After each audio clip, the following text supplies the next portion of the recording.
Allahu, Allahu, Allahu, Allah. Allahu, Allahu, Allahu, Allah. Allahu, Allah. Bismillah ar-Rahman ar-Rahim. Alhamdulillahi Rabbil Alameen. Wa sallallahu ala Sayyidina Muhammad wa ala alihi wa sahbihi wasallam. So, as we're all aware, inshallah ta'ala, a lot of masajid are deciding not to go ahead with Jummuah this week. And I just want to mention a few points regarding this. First of all, legal rulings of this nature in this circumstance have to be informed by medical experts and professionals, and for these kind of rulings should be informed by Muslim medical experts and professionals.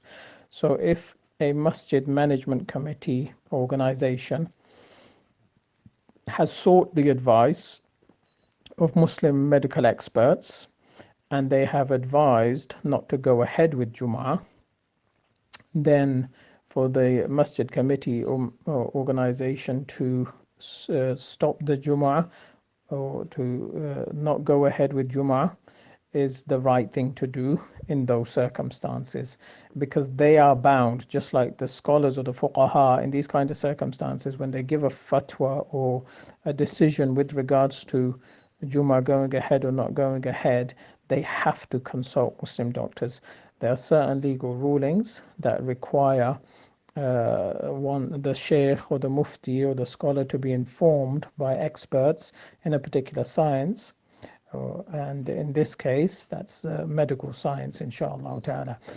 As I've mentioned in the past, just a reminder for Muslim doctors, when Muslim doctors comment on things like this, they have to, and this is the whole reason we ask Muslim doctors, is because they have to weigh up the importance of Jum'ah in this case with the relative harm and dangers of going about it. And, that's for them to do. And this is why they say it should be like an upright Muslim doctor. What does that mean? That somebody who has a sufficient understanding and knowledge of the Islamic ruling at hand, and also, mashallah, generally practicing the deen of Allah subhanahu wa ta'ala. So in any case, if that's what's being said, and that's, the masjid management committees are following that protocol, meaning they are seeking advice from scholars, and either the scholar or the committee is seeking advice from Muslim medical health professionals, and they're being ultimately advised not to go ahead with Jum'ah, and therefore they cancel it. It is the right thing to do, and we shouldn't, consider this to be something incorrect or for them to be at fault, as long as they follow this protocol. Okay. Whereas to make this decision without consulting scholars and without consulting medical professionals would be wrong. So as long as they followed that, then they've done what they're supposed to, and it's right, inshallah. Now, if that's the case, if there's no Jum'ah prayer going ahead local to one, what should the person do?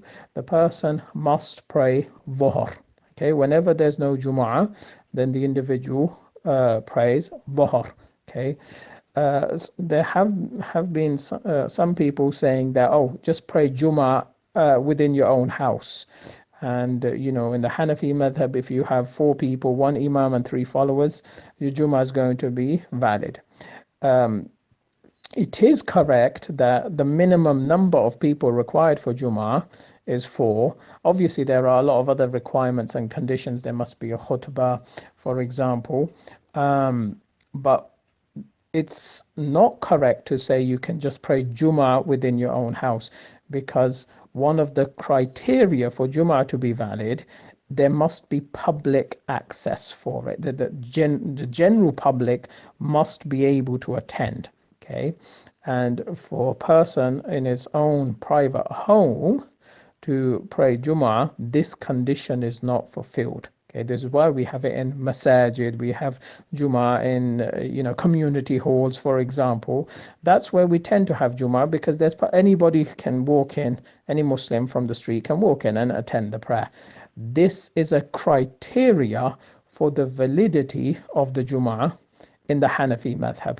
So this is why, at least from the Hanafi perspective, this fatwa is incorrect. To say that, or this recommendation, or whatever it may be, is incorrect. To say, I'll just pray Jummah at home.